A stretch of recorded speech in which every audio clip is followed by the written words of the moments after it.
Gather round, friends, new and old, and welcome to the POWWOW podcast. I'm David. And I'm Philip. And we invite you to pull up a tree stump to the campfire, and we have a very special Mother's Day episode for you guys planned today. For all you mothers out there. For all you mothers. welcome to the POWWOW podcast, moms. We honor you. You are the reason we're alive. Yeah, for nothing else. Yeah, there's no other reason than just for giving us birth. No, I mean, okay. There's a lot of things, but surely that is the fundamental thing, though. It's like, it can't. Where be would we that. be without moms? Well, yes. Where would we be without? I mean, but in like a universal sense, where would we be? Nowhere. I suppose. And I mean that in like a million ways. Okay, don't stop trying to make me sound like. No, I'm not. Where I'm going with it is thank you, moms. Thank you for all that you do, more than just giving us a space to. Anyways, obviously, thank you. Obviously, but truly, so it is Mother's Day weekend. Did you? I don't even know. How does one? Because when the shoe's on the reverse and it's like Happy Father's Day. I sometimes get some fun little texts because I have a dog named Elway. I get some fun texts. Happy Father's Day. Is there a tradition that you do with your mom? Is there something that you do to help celebrate Mother's Day with your mom? Do you have any memories? No, not really. I mean, we didn't grow up with Mother's Day. I think it's partially because we grew up moving around from country to country, and Mother's Day is different in different countries. So, I mean, it's never something that's stuck with us, but my sister and I always try to get my mom some flowers and we wish her a happy Mother's Day. Usually we get like 2 or 3 Mother's Days in a year, like that we kind of half celebrate each one, where it's like, because like there's the UK one and then there's the US one. And so I didn't realize it's an interesting thing. Yeah. I mean, the US one is the same as it was here. I don't know if that's just this year or if it's every year, but yeah. We try, flowers. My mom loves flowers. And this year between she and my sister, this is her first Mother's Day. Yeah. Her very first. Our house is full of flowers, and it was a really nice day yesterday. I think when looking back on the Mother's Day that I've celebrated with my mom, I remember like one breakfast in bed. Like my mom appreciates the thought of flowers, but I think she likes more other gifts, whether it be gift cards. You know, she loves Amazon. This house was built on Amazon. I swear we rent from Amazon. Like there's a lot of Amazon. I got her a couple gift cards, but the one I remember probably the most, if I have to think back on Mother's Day, is I think there was one time where I made her breakfast. I don't even think it wasn't good breakfast. It was like I was too young to make a good breakfast, but I remember making her breakfast in bed. In any form, I feel like breakfast in bed, it sounds nice, but it's kind of impractical. Yeah. Well, it depends on said breakfast. If it's calzones, maybe that's a little bit easier than, like a breakfast calzone. I don't even know what I'm saying. Let's get to our main topic. I don't know what you're saying either. Shut up.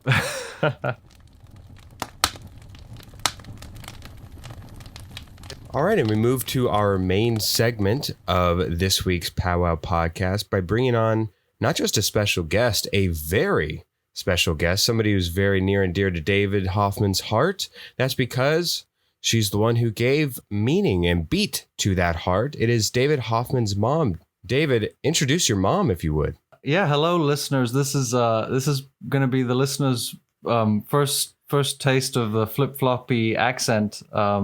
This is my mom, Jackie. Hello, everyone. Hey, Jackie Hoffman. How are you doing? Now, it is funny. I'm sure for David, this is going to be a unique experience. Everybody listening is probably the most used to and normalized to David's American accent. And I'm sure that you're more so normalized with his many other broad accents that he's pulled out and impressed me and party favors with. So This will be fun to hear him try and meld the two brains in his mind. Yeah. All right, Jackie. So I've got a few questions for you. Since this is in the mold of Mother's Day, we're going to try and get to know you a little bit better, but also with your relationship to David, since we do know him. So we do appreciate you for doing this and coming onto the show. Let's begin. I am just curious, Jackie, what is the best trip that you ever took your children on? Oh, that would have to be, I think, our trips to Malindi. Those were, in Kenya. They were beach trips, beach holidays with friends in the most beautiful setting. So, yeah, definitely that one. What do you think, David? Yeah, fond memories for sure. Lots of beach. I was quite small, so lots of beach and fresh crab for dinner as well. Yeah, absolutely. Fresh fish, fruit, lovely. I think for children, the best possible holidays, in my opinion, are beach holidays. Yeah, that's true. That's true. Now, was that the answer you expected, David? Was that the one that you thought that she might answer? It was definitely among the top. The one of the top trips that I remember. I very much knew that it would be somewhere in Kenya, because I think a lot of the best trips, even just weekend destinations that we had, were all in Kenya. Lakes, the Masai Mara, more essentially the Serengeti, right? And lots of all the animals and then obviously Malindi, the beach and everything like that. So. All right. Jackie, do you remember anything noteworthy about the day or time you found out you were pregnant with David? Yes, actually.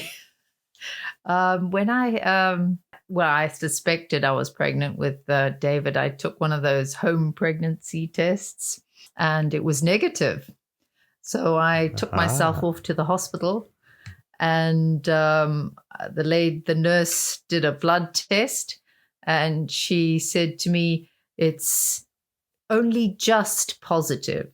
And I said to her, well, it's either positive or it's negative. I can't be halfway between. So, yeah, it was a funny.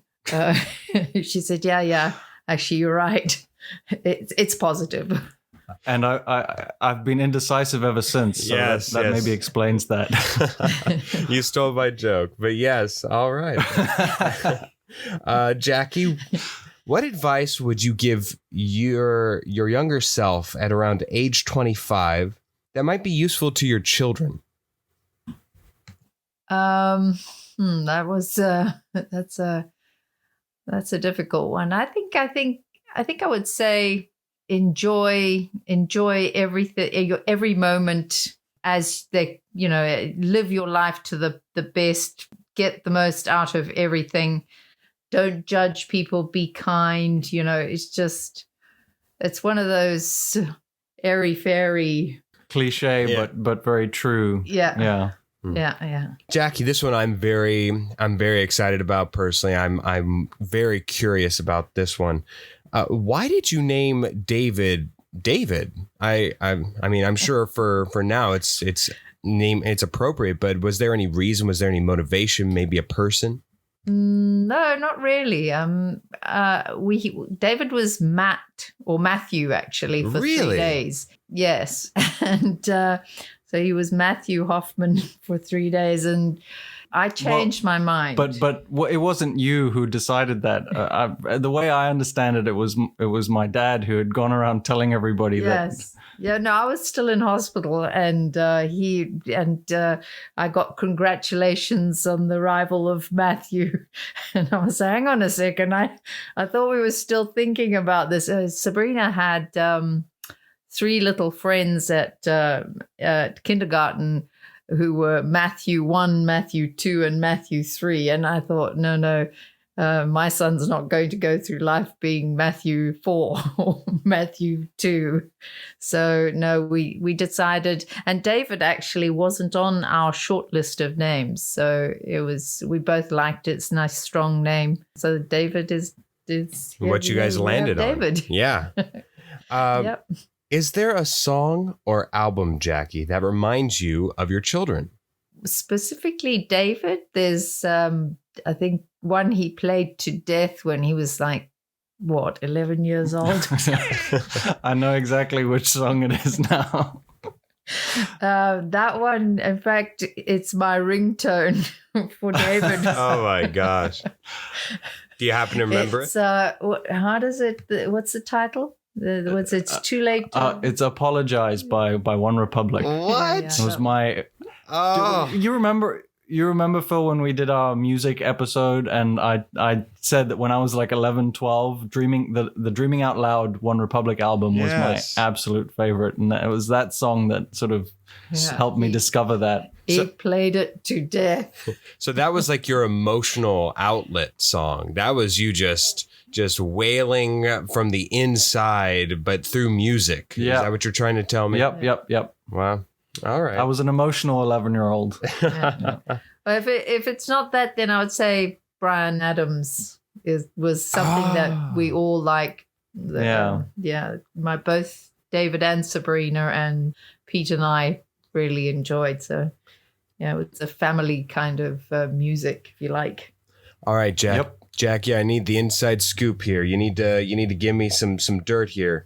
Was there something that David did that always got on your last nerve?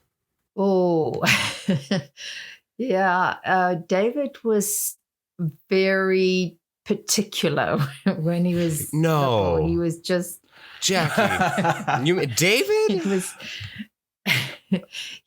Things had to be in a certain way and no deviation. In fact, even at kindergarten, there was a rule that the kids were not allowed to bring food to school except David.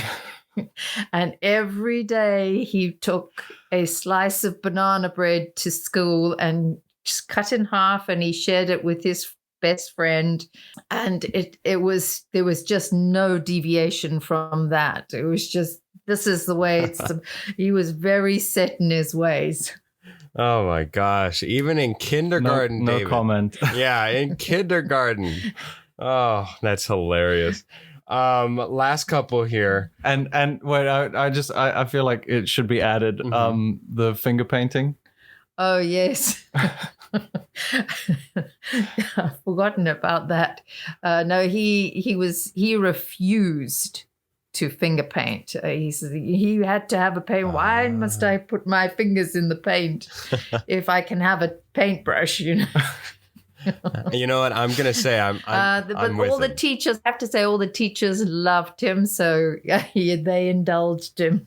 Fair enough. Yeah, no, I'm with you, man. I don't know if you guys had this where you were growing up, but we had that macaroni art, and it just never appealed to me in the slightest. Everything else made sense to me in art, but the macaroni art, my goodness. Anyways, Jackie, last one I got to ask you. Do you prefer David to have a beard or no beard? It's something of a podcast debate here in the community. Well, to be honest, I like both. I think I prefer the stubble to the beard. Though. Okay, so a compromise. David has a really, really good beard, so I do like his beard, but I prefer the stubble to the beard. Yeah. All right. Well, Jackie, happy belated Mother's Day. We thank you for coming on. Yeah, no, thank you, Jackie. And we move on to another very special guest. Love you, Mom. I am back in American, and as you may have guessed, our next very, very special guest is Phil's mom. Phil? Yes, everybody, welcome to the show. My wonderful mother, who I forgot to preempt you with, does not enjoy people calling me Phil. It is my mother, Capri Samurai. Oh dear. Yeah. Yes. Hi. Horrible first impressions I'm making here. That's okay. All right. Well, very warm welcome to the show, Caprice, and to your son Philip. I'm so sorry, Philip. Are you ready for this crash interview that we're gonna do here? I hope so. This is the first time he's ever had me on his podcast, so I'm excited. Philip, how dare you? Well, you know what?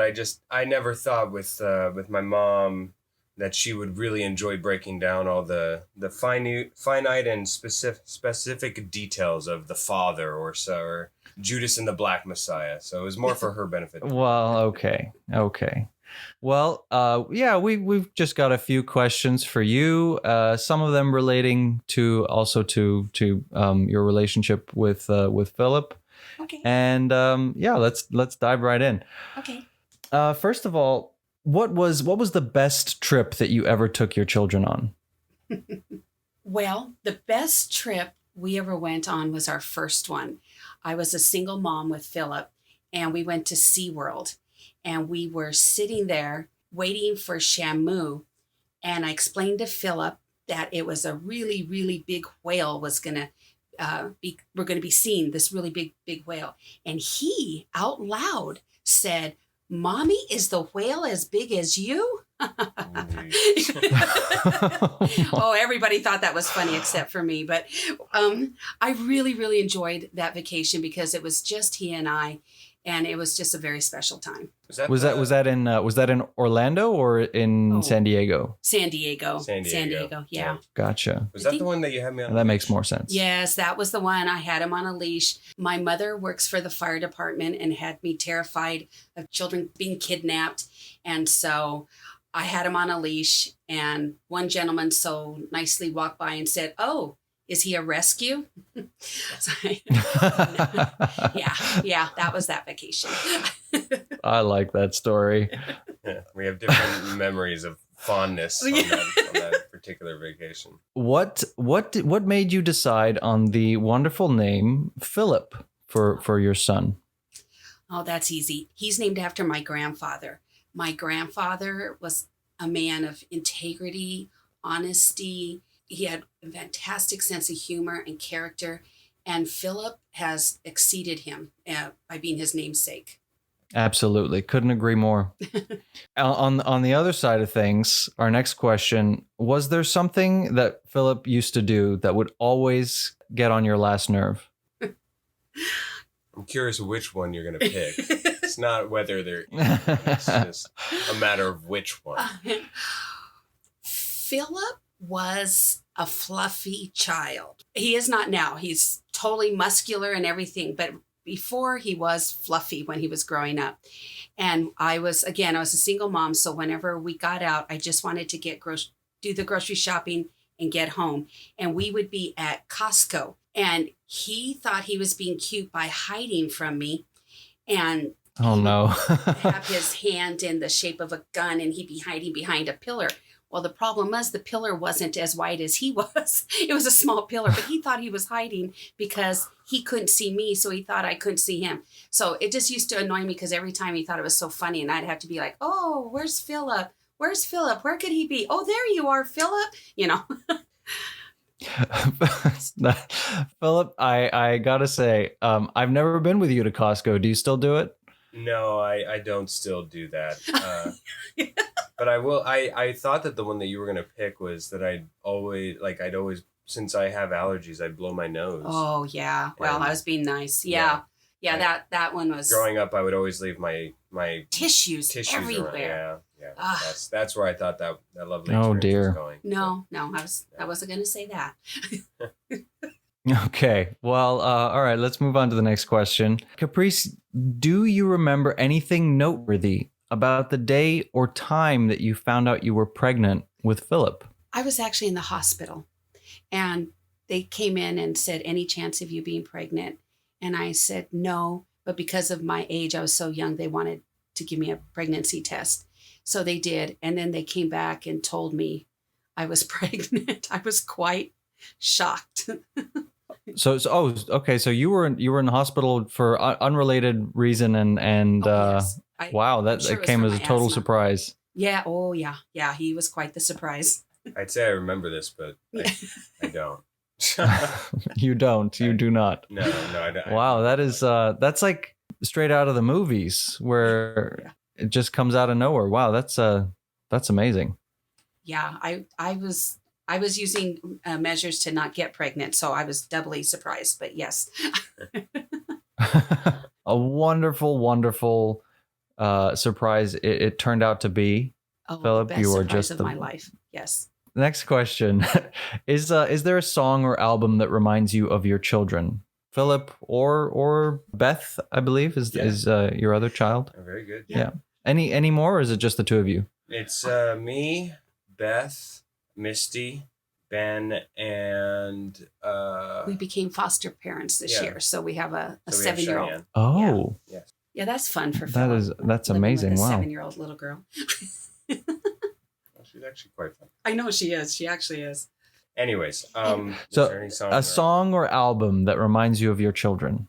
The one that reminds me most of my kids is Feliz Cumpleaños, or not Feliz Cumpleaños, the one Feliz Navidad, Christmas. Every Christmas, Philip and I would sing that together in the car radio, and he'd take a part, I would take a part. But yeah, Feliz Navidad. It's just every time it comes on at Christmas time. That is amazing. Yeah. You know how most Christmas songs are overplayed?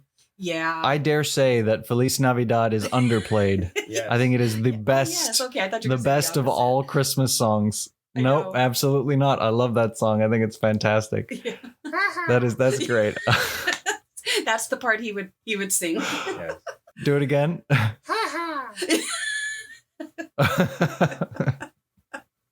Oh, what a treat. Okay, our last question here. Beard or no, this is a hot topic on our podcast on POWWOW. Beard or no beard on Philip? Oh, definitely no beard. No, he is so handsome, and you can see his face better without a beard. You can see how much he looks like Yeah. me. I also feel like I was looking for pictures. I was looking through his Facebook the other day, looking for pictures that looked as similar to Taylor Lautner as I could find. And I came across some old pictures with a goatee. Yeah. And that was a real treat. But It was the one but I on my absolutely birthday, agree with you. right, with your sister in it. It was myself, his sister, and him, and he had that beard. He had it for a role. He was in Yeah, that Man was- of La Mancha, right? I don't. Oh, there were two then. Yeah, there were two. The only time I ever grow my facial hair is for A role. roles. It's not my preferred personal going around face. But there were two. As we well know, as we well know, you're yeah. just too beautiful. I'm too beautiful to give it up. But at least the one that she's referring to, I kind of kept kempt. But there was this more recent role, I believe, with my sister in the background, I believe, and that one I had to grow out my hair as well. So I was pulling double duty of having my hair on top being a lot longer than I prefer, and me looking like emo Peter Parker from Spider-Man 3. And then I just had this mass growth underneath of a goatee. It was it was quite disgusting. I felt quite awful with myself. But those are the two times I can think of that I've probably at least been able to grow some semblance of a beard and also show mom that I have one. He's handsome no matter what he wears. Absolutely. Well, that's it. That's all the questions that I have for you, Caprice. Thank you so And much.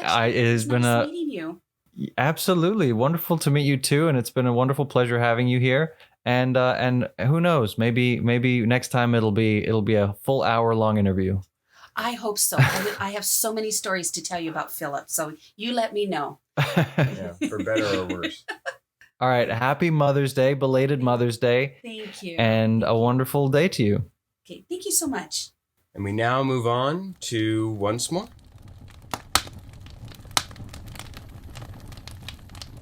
All right, we had an idea last week to potentially discuss our favorite rom-coms. Are you listening, everybody?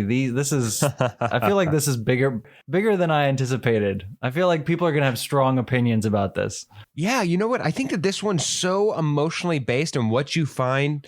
It's so subjective because what you find to be cheesy can be somebody else's just utter gouda. Like it's just so what you vibe. And somebody else might find it to be, I really love the extra realism of it. And then somebody might say, oh, that's just so sad. So it's very interpretive, Yeah. very suggestive. Absolutely. And I feel like we could easily do a whole main topic about this, but to this episode, it's just a once more. For now. We're doing a condensed version. Absolutely. Yeah. And this is ours, not maybe also what we think it could be the general mass, what we think everybody would like. This is ours, what we each like. David, why don't you go first?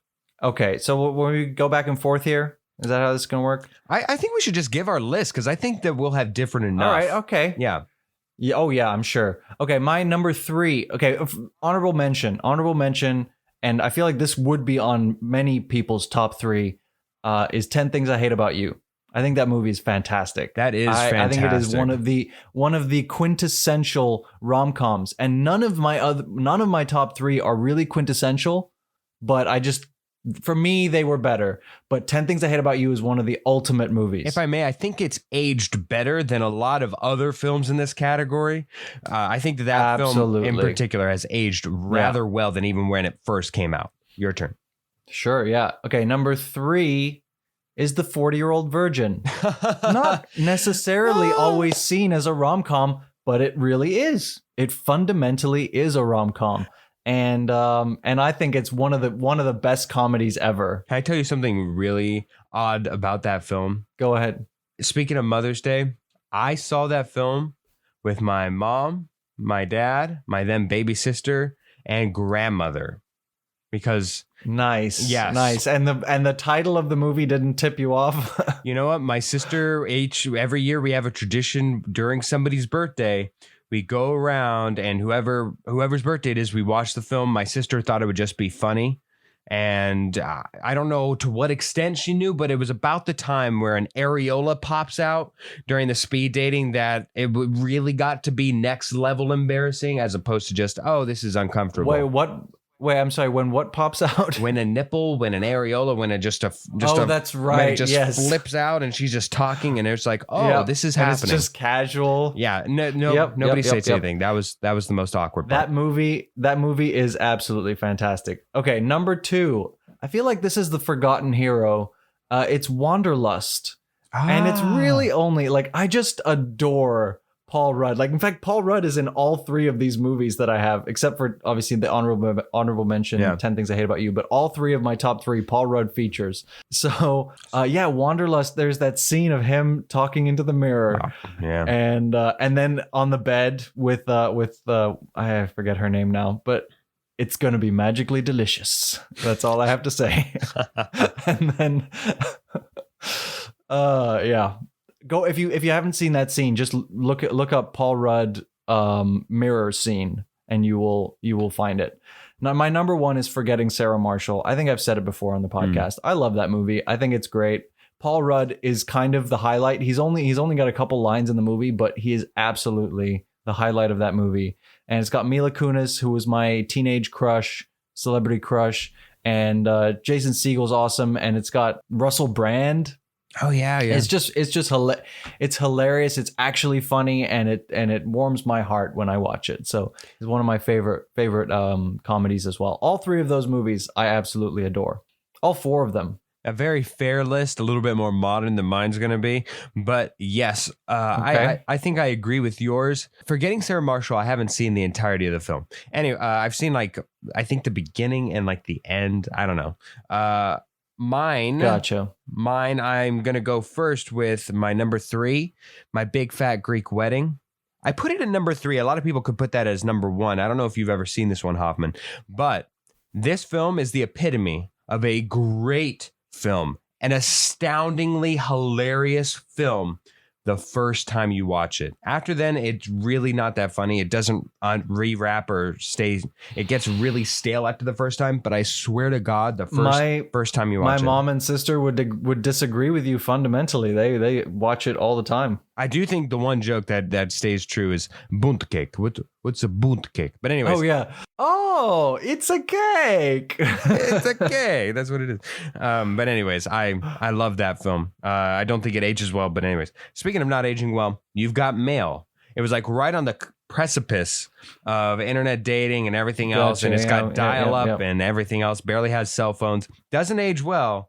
But especially when you're talking about rom-com, one of the essential quintessential couples is Tom Hanks, Meg Ryan. I think that this is their best rendition, best outing. I think a lot of it, whatever's not technologically based out of, especially since it has like Dave Chappelle in it, I love a lot of this film. And then we go to my honorable mention, which just missed the list, but it'll catapult me right into the top one. Honorable mention is 50 First Dates. 50 First Dates. Call me a sucker, but I love Drew Barrymore and Adam Sandler. And I think 50 First Dates is, I think my only qualm about it is that it's Adam Sandler. I think that the better thing about it was if it was somebody else, but I still find the rest to be absolutely amazing.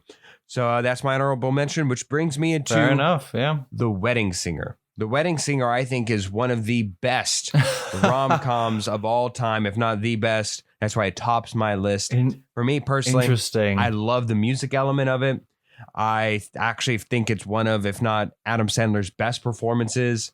And it has a really like lovable song of I Want to Grow Old With You. It's a cheesy ending, and I just love every minute of that film. I think it's tremendous. The Wedding Singer tops my list. I like the film. It just does surprise me though. I thought of the only Adam Sandler rom-com that I thought of was Just Go With It with Jennifer Aniston. Oh, no. And I rewatched that a few years ago, like 2 years ago, and it really, I liked it when I first saw it years ago. Yeah. But it's really not good. Like it's not that good. No, it's like it just doesn't hold up. Yeah, it's got the Sports Illustrated model, and that's about it. Right. You can't handle the truth. That's where we're going this week. Remember, if you're fresh to this segment, it is the part of the show where we ask each other certain questions. Some would say even basic questions at times. But the only catch is neither one of us can give an honest or truthful answer. It has to be anything but the truth.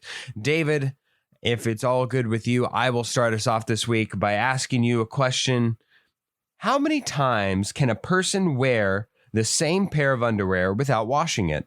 I really think that the truth is really subjective here, but I'm going to go regular, back to front, inside out, back to front.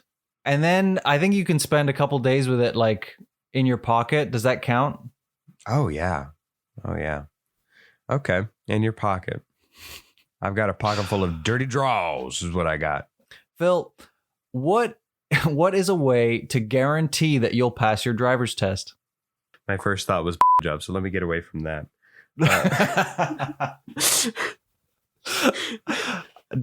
Please don't cut that out of the podcast.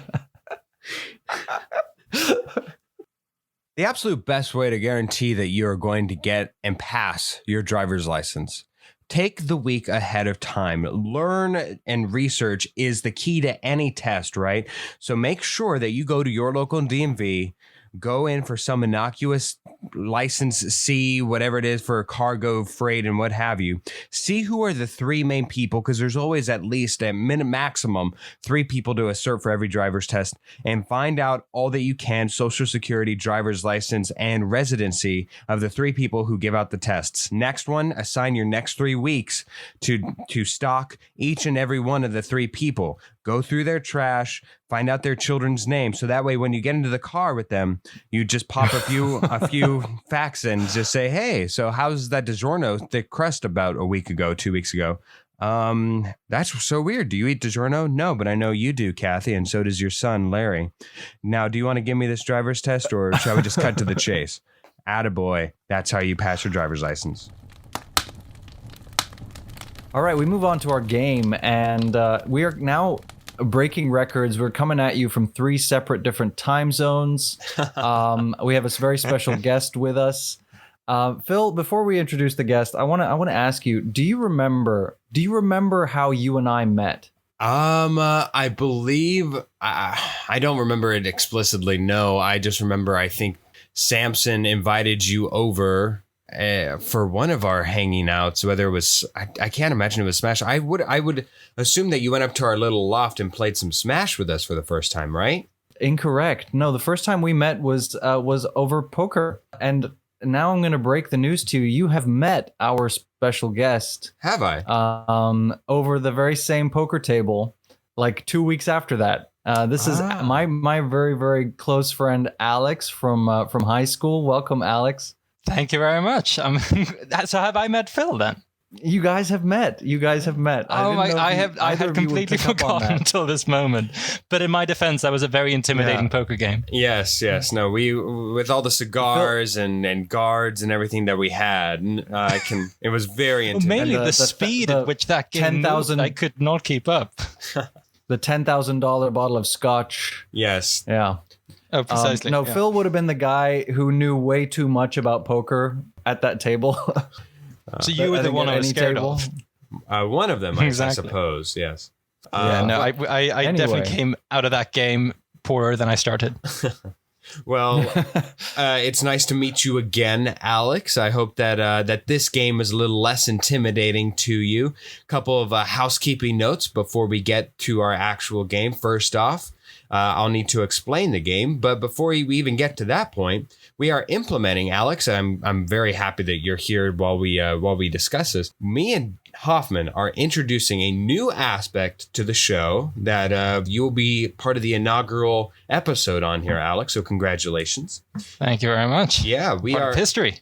Yes, you will be. We are incorporating this new element, and it's called a skipping stone. Now, granted that it's a podcast, you, the listener, won't be able to hear this, but we assure you in the days to come, whether it be in social media, whether it be on promotions or something that we do with the page, you will get to see each of our skipping stones, because me and David, we have physical reincarnations of these skipping stones. They're not the same one. We each got a little flavor to ours, but how it works, the previous week's game dictates who gets to use their skipping stone and who does not. If they won the previous week, they then have access to a skipping stone. What does it do?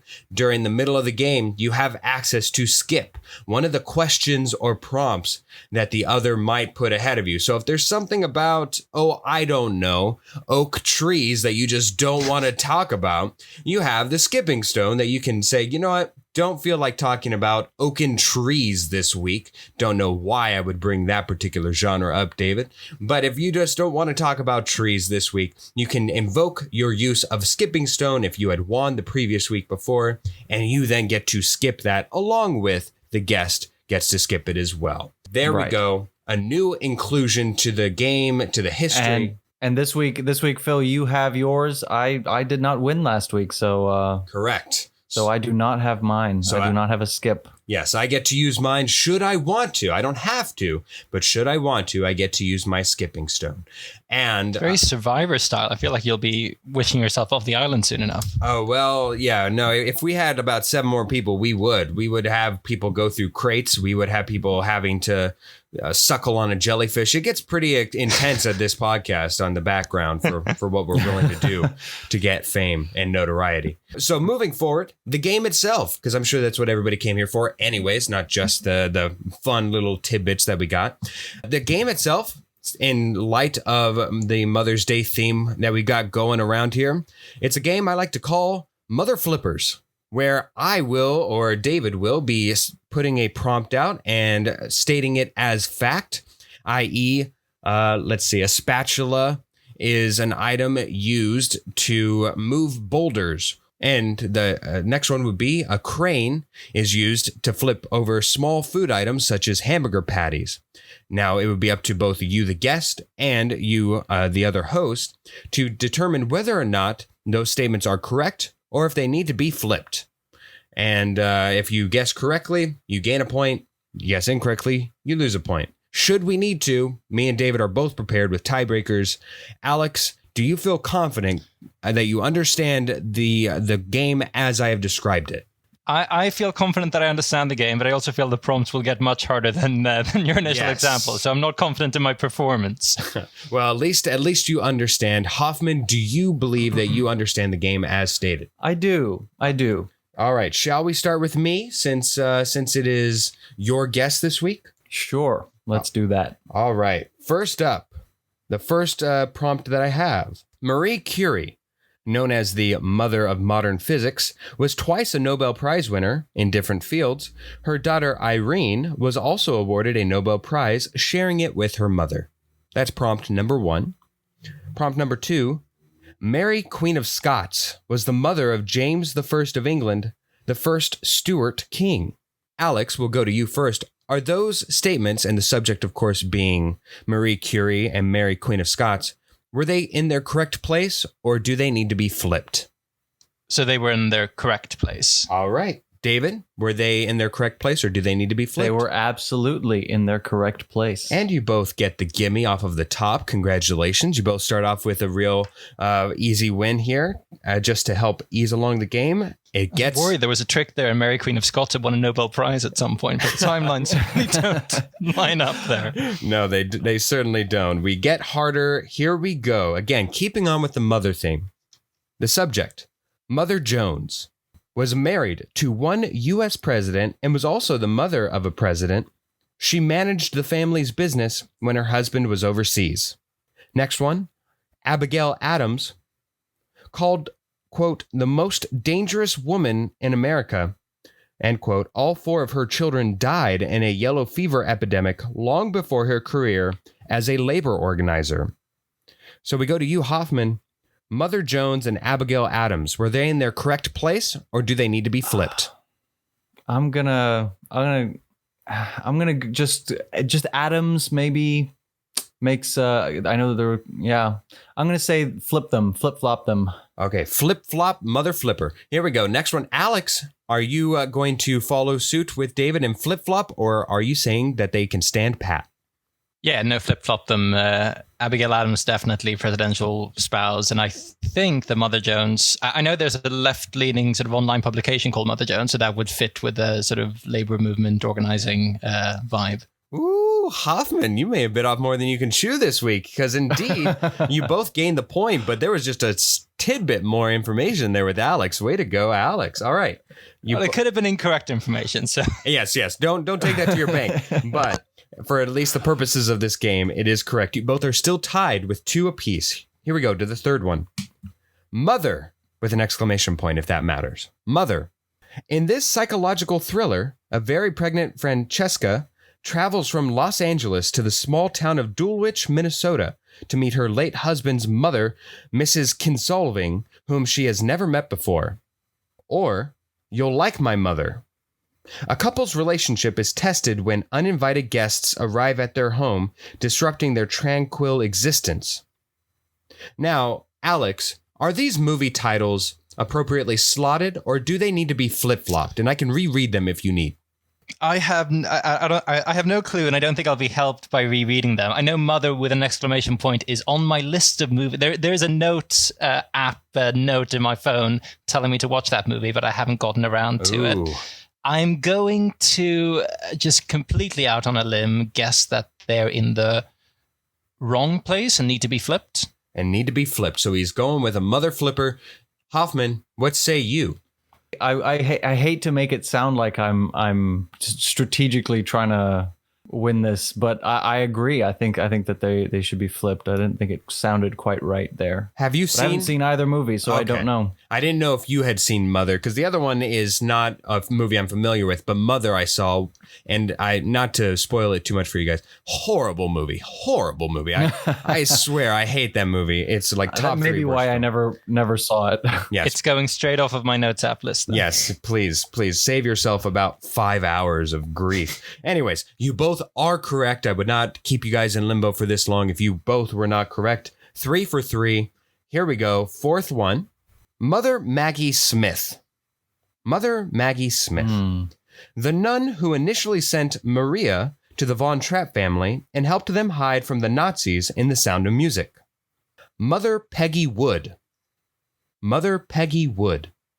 The head nun who comes to regret allowing Dolores Van Cartier to hide in her convent in the film Sister Act starring Whoopi Goldberg. I believe I went with Alex first, so that means Hoffman, you are first to go this round. Are those in the correct place, or do we need the mother flip here? I wish I knew, but I'm gonna go out on a limb and say flip them. All right, he says flip. Alex, what say you?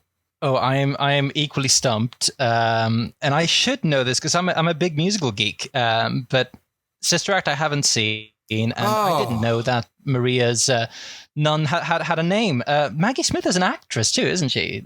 Or is that yes, a somewhat adjacent name?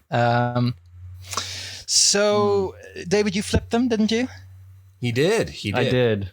I'm going to strategically not flip them, and at least we'll have some differentiation in the point score at the end of this round. Yes, I don't know if it'll be my favorite or not. All right. One of you is correct and one of you is wrong for the first time in this game. And it pains me to say, Alex, you are incorrect.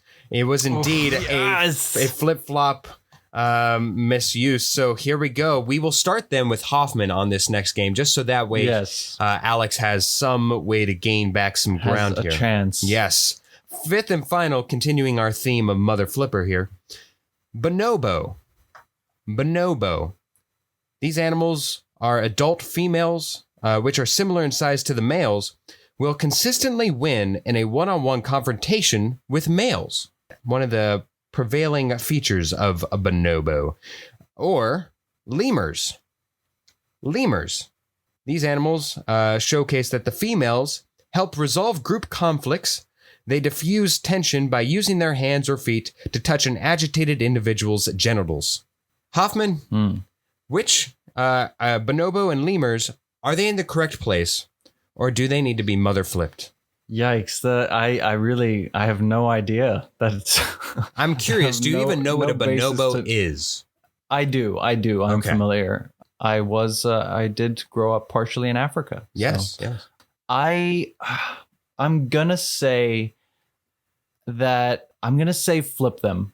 He's gonna say flip them. Alex, it goes to you. What say you? So my main emotional connection with lemurs comes from the Disney movie Dinosaur, from the early 2000s, which I now know was widely regarded as a critical failure and a flop and stuff. But at the time, I adored. And I watched all the bonus materials of how they went to... It's a great movie. I think the CGI probably doesn't hold up, but I mean, I'm not going to rewatch it anytime soon.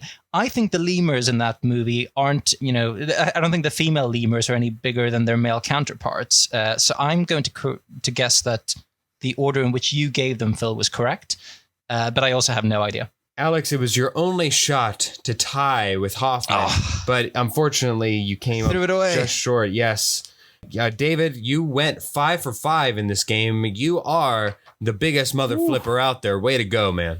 I love it. He's going to lure that over me for the rest of the time. I did not expect to beat Alex. Alex is one of the smartest guys I know. So it came down to the nuns. Evidently not.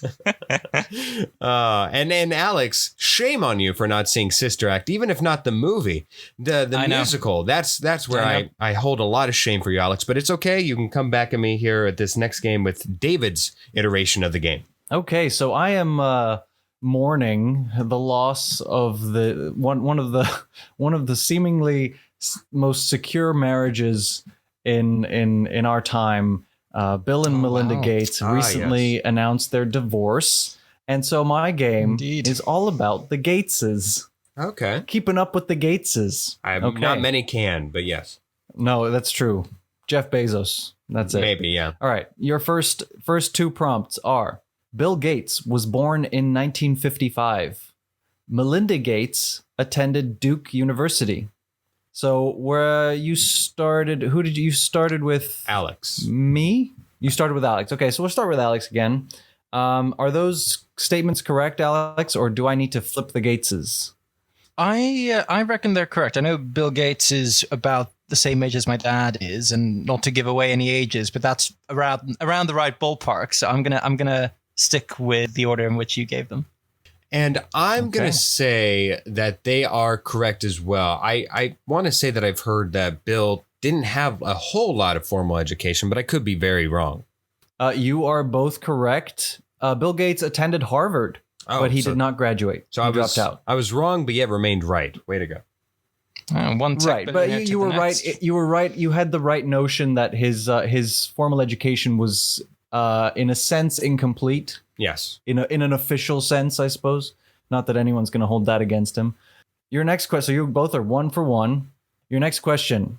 Albuquerque is where the first Microsoft Office was. And I mean literal physical office, not the the programs that they later designed. So Albuquerque is where the first Microsoft office was, and Seattle is where Bill Gates attended prep school.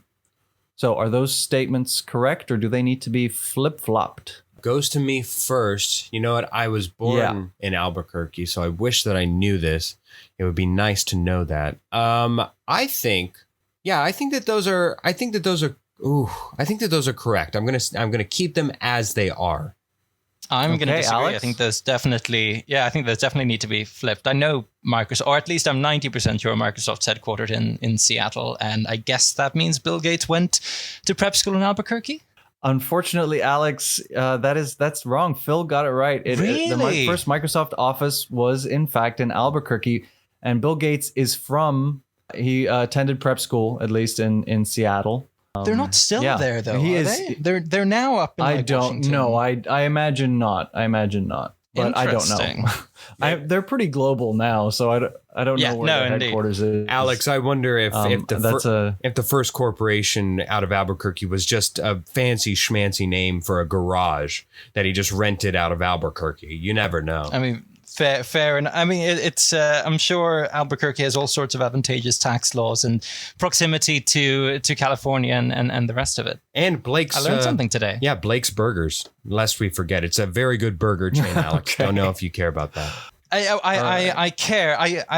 I'm sadly no longer of the meat eating variety, but I might have to make an exception for Blake's Burgers if so. Hoffman, next. All right, next question. Bono was named Person of the Year. Bono, lead singer of U2, was named Person of the Year alongside Bill Gates in 2005. And Mike McCready, the lead guitarist for Pearl Jam, played a charitable doubles tennis match against Bill Gates. You know what? Before Alex goes, any question involving Bono, I think he's insufferable. So I'm going to have an ultimate bias anyways. So this is not my question to have. So I'm going to invoke my skipping stone, and I'm going to skip this question. Okay. Would you like to know what the answers were? Sure. Do I get to guess before you? Yeah, I thought they were correct. Well, can I guess the reason why they're correct? Sure. Because unless I have my dates entirely wrong, we were all Times Person of the Year in 2005, right? Oh, that's right. What? There was that one where they put a thing like of a silvery foil, play button or something, and it was either 2005 or 2006 or whenever. So maybe I've got my dates wrong. No, again, I think you might because Gates and his wife were named alongside Bono in 2005 as Time Magazine Person of the Year. So, okay, let's move on. All right, this one is going to be worded slightly differently. The words are not at the beginning of the sentence. Okay. I will explain it. Okay. Bill Gates' parents wanted him to study economics rather than programming. Okay. So that's the one. Economics is your word. And Melinda Gates got her bachelor's degree in law. So, economics and law. Would you like me to repeat the sentences? No, Phil, we skipped one, so we're going to go to Alex first again. Yes. Do you need me to repeat those, Alex? Or no, I feel like they're flipped. I feel like the Gates parents would have wanted him to study law, and Melinda. I feel like given what they're doing now, like with the foundation and stuff, it seems to make sense that she would have studied economics. Yeah, I agree. I just feel like with their age and what probably they were brought up with core values, if they were urging him to do something, I don't know that economics would have been the one. I think it would have been law. So I agree with Alex. Okay, and you're both correct. They are flip-flopped.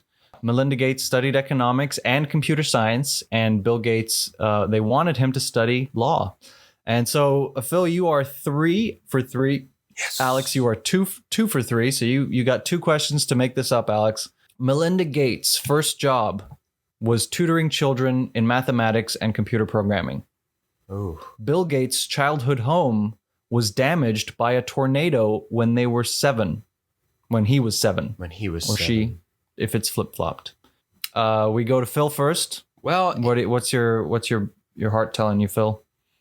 I don't know how much I want to give away to Alex, but I think that those. Who did you say? Who in this format has the tornado? Is it Bill? Bill. So then I will flip flop them, and I'll give reasoning why afterwards. Okay, And Alex. I think I'll flip flop as well, but not for the same. That's probably a very Albuquerquean reason. Yes. Well, I just think that Bill Gates would have been the one to tutor kids in computer science. But that could also be one of those trick questions where it turns out that Melinda was the one doing the computer science tutoring all along. So I'll stick with the flip flopping. Yeah, you read my mind, Alex. So you're both flip flopping then. Yes. And you're both wrong. You're both wrong. Wow. Melinda Gates' Hey. first job was tutoring children in mathematics and computer programming. She did study, as I said, economics and computer science. Bill Gates' childhood home was damaged by a tornado when he was 7. It was a freak tornado, and it wasn't in Albuquerque. It was in Seattle. That's where Bill Gates grew up. Okay. So it was a freak tornado in Seattle when his childhood home was damaged by this tornado. All right. So Good for last Melinda, chance, Alex. Not good for Bill. So I'll go first, so that way he has a chance to catch up. Right. Sure, yeah. All right. Melinda Gates said, "If you can't make it good, at least make it look good." And Bill Gates said, "The premise of this foundation is one life on this planet is no more valuable than the next." So, Phil.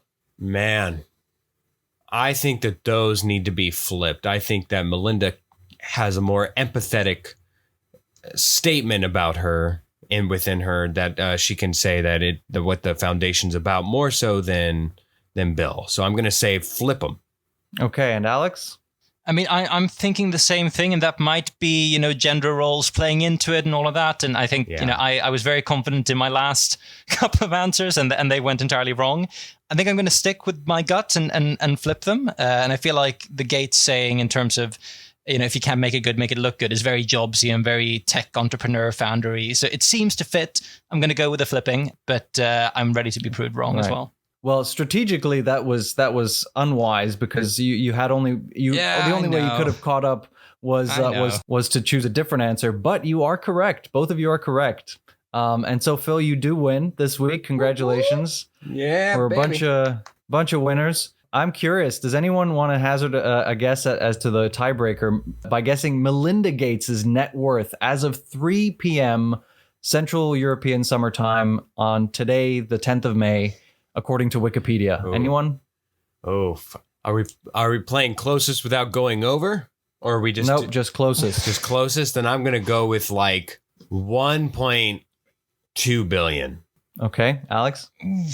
I feel like if it's half of the form, like they haven't gotten divorced yet, I think, right? So I don't now know how Wikipedia is going to count the shared, Gates fortune and thing, but I feel like it would be many times that. So I'm going to go out on a limb and say, $100 billion. No. It actually, according to Wikipedia, is only 2.4 billion. After the divorce, it'll probably be a lot more. It'll probably be in the 60 to 70 billion. Oh, so it's range. Pre-divorce. Yeah. Fair. So it is pre-divorce. They are separated at the moment. So there you go. She is she's 2.4 billion. So that would have been Phil as well. So anyway, that's the game. Alex, I hope you had fun. I had a lot of fun. It's been nice I having learned you. a lot about what I don't know. Yes. It's been very nice being on. Well, thank you for coming on, Alex. It was nice again, like I said, to make your acquaintance. And is there anything you want to promote while you're here? We have a hold of you and we got some listening ears. I feel like it's such a boring answer. I don't have anything going on really. I should have something going on. If I'm ever invited back, I'll make sure I do. Get your COVID jab. That's the only thing I have to promote. I like that. There we go. I like that. Please do. Pfizer, Moderna, Novavax. Get vaccinated. Let's get out on the streets again. Absolutely. All right. So there we go. So with that, we have a new score for both of us. For me, I am now at a record of 5-6, while David is at a cool record of 6-5 overall.